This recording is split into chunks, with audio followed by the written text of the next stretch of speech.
বর্তমানে আপনার যে প্রশাসন আপনি দেখবেন, মানে বিশ্ববিদ্যালয় প্রশাসন বলেন আর পুলিশ প্রশাসন বলেন, এরা আসলে কারা? আপনি দেখবেন গত 16 বছরে ডিএনএ টেস্ট করা হয়েছে, ডিএনএ টেস্ট করে 14 গোষ্ঠীর ডিএনএ টেস্ট করে এরপরে পুলিশে নিয়োগ দেওয়া হয়েছে। হ্যাঁ, তো এখন পুলিশের দ্বারা হচ্ছে আপনার এই জুনিয়র বলেন সিনিয়র বলেন এদের ডিএনএ পর্যন্ত আওয়ামী লীগের রক্ত প্রবাহিত। আপনি সেটা স্বীকার করুক বা না করুক সরকার, গত 16 বছরে বিশ্ববিদ্যালয় আপনি যদি দেখেন যে সাদা দল মানে ঢাকা বিশ্ববিদ্যালয় জাতীয়তাবাদী দল যেটা বিএনপির যে প্যানেল আছে সাদা দল বা অন্য জামাতের যে প্যানেল আছে তাদের দেখবেন কয়জন শিক্ষক আছে? পুরো শিক্ষক প্যানেলই, হ্যাঁ, এটা হচ্ছে আপনার আওয়ামী শিক্ষক প্যানেল। অর্থাৎ 2000 ঢাকা বিশ্ববিদ্যালয় যদি 2000-2500 শিক্ষক থাকে এর মধ্যে কমপক্ষে আপনার 1800 শিক্ষক আছে শুধুমাত্র আওয়ামী লীগের। এবং এখনো তারা বিশ্ববিদ্যালয়ের বিভিন্ন প্রশাসনিক পদে বহাল আছে। দুই গ্রুপের হাজার হাজার শিক্ষার্থীর মাঝখানে গিয়ে as a student of Dhaka বিশ্ববিদ্যালয় সে ঢাকা বিশ্ববিদ্যালয়ের শিক্ষার্থীদেরকে থামানোর চেষ্টা করছে এবং ওখান থেকে তিনি সামনে অগ্রসর হয়ে হাসনাত দেখবেন যে 7 কলেজের শিক্ষার্থীদেরকে নিবৃত করার চেষ্টা করছে এবং তিনি বোঝানোর চেষ্টা করছে যে ঐক্য বিনষ্ট করা যাবে না, তোমরা কাদের উপরে হামলা চালাইতে চাও। তো এই যে হাসনাতের সাহসিকতা, এই জন্য কিন্তু সে আজকে হাসনাত আব্দুল্লাহ হয়েছে। দেখুন, একজন ঢাকা বিশ্ববিদ্যালয়ের সাবেক ছাত্র হিসেবে আমাদের বেশ কিছু জটিলতা, বেশ কিছু সমস্যা 7 কলেজ নিয়ে আমরা আমাদের ছাত্র জীবন থেকে আমরা বিশেষ করে 2018 সাল থেকে আমরা ফেস করে আসছি।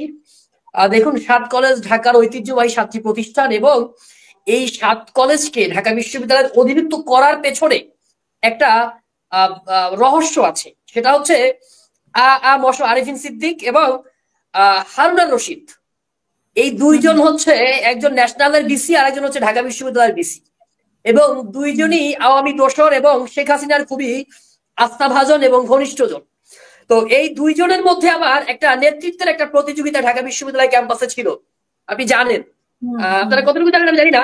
তো এই তাদের ফলে যখন 7 কলেজ যখন ন্যাশনালের আন্ডারে থাকে, অর্থাৎ আরিফিন সিদ্দিকীর হাতে না থেকে যখন এই 7 কলেজ যখন এই হারুনা রশিদের আন্ডারে থাকে, তখন এটা একটা হিউজ শক্তি ন্যাশনাল ইউনিভার্সিটির বা ন্যাশনাল ইউনিভার্সিটির বিসি।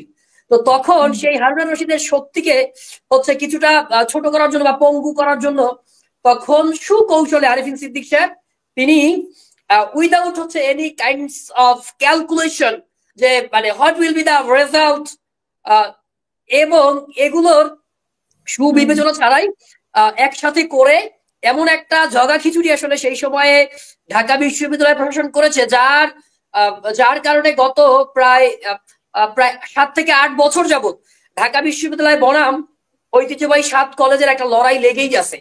এবং আপনি জানেন 2019 সালে তখন আমরা ঢাকা বিশ্ববিদ্যালয়ের তখন ডাকসু আছে, সেই সময়ে ছাত্র এই 7 কলেজ বনাম ঢাকা বিশ্ববিদ্যালয় একটা তুমুল একটা আন্দোলন হয় ঢাকা বিশ্ববিদ্যালয় অধিভুক্তি বাতিলের দাবিতে। এবং সেই আন্দোলনের নেতৃত্বে সেই সময় ছিল বর্তমান যে মাননীয় যুব ক্রীড়া উপদেষ্টা আসিফ মাহমুদ, সেই সময় সহ সমন্বয়ক হিসেবে ছিল নাহিদ ইসলাম ছিল। তো ওই সময় তারা আমরা একসাথে আন্দোলন করেছি, কিন্তু আমরা হয়তো অন্য কোনো কারণে আমরা সামনে ছিলাম না, কিন্তু ওই সময়ও এই ছেলেরা বা আমাদের এই বন্ধুরা ছোট ভাইয়েরা ওই সময় এই 7 কলেজ বাতিলের দাবিতে আন্দোলন করেছে।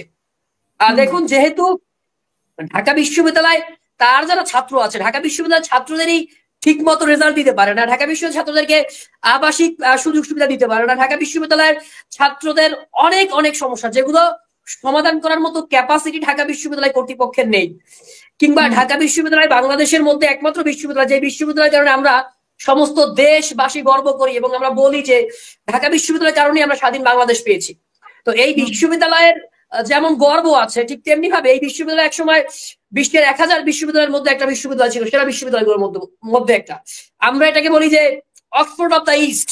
এটা অক্সফোর্ড অফ দ্য ইস্ট না, এটা হচ্ছে এমন একটা বিশ্ববিদ্যালয় যে বিশ্ববিদ্যালয়টা বাংলাদেশ দিয়েছে, একটা নতুন স্বাধীন সার্বভৌম বাংলাদেশ দিয়েছে। তো সেই বিশ্ববিদ্যালয়ের একাডেমিক রেজাল্ট যদি আপনি দেখেন, একাডেমিক এক্সিলেন্স যদি আপনি দেখেন, সেটা খুবই তলানিতে রয়েছে। তো এর পেছনে বেশ কিছু কারণ রয়েছে। তো আমি যেটা বললাম যে 7 কলেজের সাথে যে ঘটনাগুলো ঘটছে এগুলো অনভিপ্রেত এবং এগুলো খুবই অনাকাঙ্ক্ষিত এবং এগুলো জাতির ছাত্র জনতার যে একটা বৃহত্তম ঐক্য এ জাতিতে ছিল, সেই ছাত্র জনতার বৃহত্তম ঐক্য বিনষ্ট করার ফল হিসেবেই আমি দেখছি। রিসেন্টলি যে ঘটনা, কারা নষ্ট করতে যাচ্ছে। দেখুন আপু, বর্তমানে আপনার যে প্রশাসন আপনি দেখবেন, মানে বিশ্ববিদ্যালয় প্রশাসন বলেন আর পুলিশ প্রশাসন বলেন, এরা আসলে কারা? আপনি দেখবেন গত 16 বছরে ডিএনএ টেস্ট করা হয়েছে, ডিএনএ টেস্ট করে 14 গোষ্ঠীর ডিএনএ টেস্ট করে এরপরে পুলিশে নিয়োগ দেওয়া হয়েছে। হ্যাঁ, তো এখন পুলিশের দ্বারা হচ্ছে আপনার এই জুনিয়র বলেন সিনিয়র বলেন এদের ডিএনএ পর্যন্ত আওয়ামী লীগের রক্ত প্রবাহিত। আপনি সেটা স্বীকার করুক বা না করুক সরকার। এবং এই বিশ্ববিদ্যালয় প্রশাসন বলেন, আপনি গত 16 বছরে বিশ্ববিদ্যালয় আপনি যদি দেখেন যে সাদা দল মানে ঢাকা বিশ্ববিদ্যালয় জাতীয়তাবাদী দল যেটা বিএনপির যে প্যানেল আছে সাদা দল বা অন্য জামাতের যে প্যানেল আছে তাদের দেখবেন কয়জন শিক্ষক আছে? পুরো শিক্ষক প্যানেলই, হ্যাঁ, এটা হচ্ছে আপনার আওয়ামী শিক্ষক প্যানেল। অর্থাৎ 2000 ঢাকা বিশ্ববিদ্যালয় যদি 2000-2500 শিক্ষক থাকে এর মধ্যে কমপক্ষে আপনার 1800 শিক্ষক আছে শুধুমাত্র আওয়ামী লীগের। এবং এখনো তারা বিশ্ববিদ্যালয়ের বিভিন্ন প্রশাসনিক পদে বহাল আছে। তো ঢাকা বিশ্ববিদ্যালয় ভালো মতো চলুক এটা চায় না। এছাড়াও বর্তমান সরকারকে মানে একটা ব্যর্থ সরকারে পরিণত করার জন্য আপনার বিভিন্ন রাজনৈতিক দল এরপরে বিভিন্ন গোয়েন্দা সংস্থা কাজ করে যাচ্ছে। এবং এই মানে বর্তমান সরকারকে ব্যর্থ করার জন্য সবচেয়ে গুরুত্বপূর্ণ, যেহেতু সরকার অলরেডি অর্থনৈতিক যে ভঙ্গুর দশা ছিল সেই ভঙ্গুর দশা অলরেডি কাটিয়ে উঠেছে, তো সরকারকে একটাই খোঁচা দেওয়া যায়, আইন শৃঙ্খলা পরিস্থিতি সরকার স্বাভাবিক করতে পারেনি। তো সেই কারণে গতকালকে আপনি দেখবেন যে হাসনাত আব্দুল্লাহ কিন্তু আমাদের বন্ধু, আমাদের ইয়ারমেট, আমাদের বন্ধু, বা সার্জিস বলেন ওরা আমাদের বন্ধু। তো হাসনাত আব্দুল্লাহ সে যে পরিমাণে ভূয়সী ভূমিকা রেখেছে, আপনি বলেছেন যে পুলিশ যাওয়ার আগে হাসনাত কেমনে যায়। দেখুন হাসনাতের বুকের পাটা আছে, হাসনাতের হ্যাডম আছে, হাসনাতের কলিজা আছে। আর না হইলে আপনি কল্পনাও করতে পারবেন না যে গতকালকে দুই গ্রুপের হাজার হাজার শিক্ষার্থীর মাঝখানে গিয়ে as a student of Dhaka বিশ্ববিদ্যালয় সে ঢাকা বিশ্ববিদ্যালয়ের শিক্ষার্থীদেরকে থামানোর চেষ্টা করছে। এবং ওখান থেকে তিনি সামনে অগ্রসর হয়ে হাসনাত দেখবেন যে 7 কলেজের শিক্ষার্থীদেরকে নিবৃত করার চেষ্টা করছে এবং তিনি বোঝানোর চেষ্টা করছে যে ঐক্য বিনষ্ট করা যাবে না, তোমরা কাদের উপরে হামলা চালাইতে চাও। তো এই যে হাসনাতের সাহসিকতা, এই জন্য কিন্তু সে আজকে হাসনাত আব্দুল্লাহ হয়েছে। তো এখানে আপনি দেখবেন যে হাসনাত যাওয়ার পরে হাসনাতকে একটা নির্দিষ্ট রাজনৈতিক দল, আমি যদি বলি বিএনপির যে অঙ্গ সংগঠন ছাত্র দলের ছেলেপেলেরা হাসনাতকে ভুয়া ভুয়া বলে স্লোগান দিয়েছে। এরপরে হাসনাতের উপরে আপনার টিয়ার শেলের ধোয়া যাওয়ার কারণে বা টিয়ার গ্যাস লাগার কারণে হাসনাত অসুস্থ হয়ে পড়েছে, আপনারা দেখেছেন।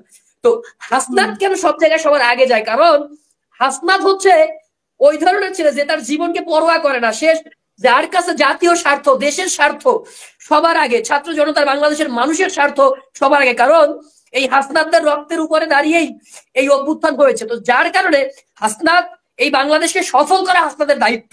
সেই দায়িত্ববোধের জায়গা থেকে হাসনাত প্রশাসনিক জটিলতার মধ্যে না গিয়েও as a leader of the nation Hasnat সবার আগে সমস্ত বিপদে ঝাঁপিয়ে পড়ে এবং সেখানে যায় নিজের জীবনের ঝুঁকি নিয়ে, যার কারণে হাসনাত সেখানে যেতে পারে। এবং এই যাওয়ার মধ্য দিয়ে হাসনাত আজকে হাসনাত আব্দুল্লাহ হয়ে উঠেছে।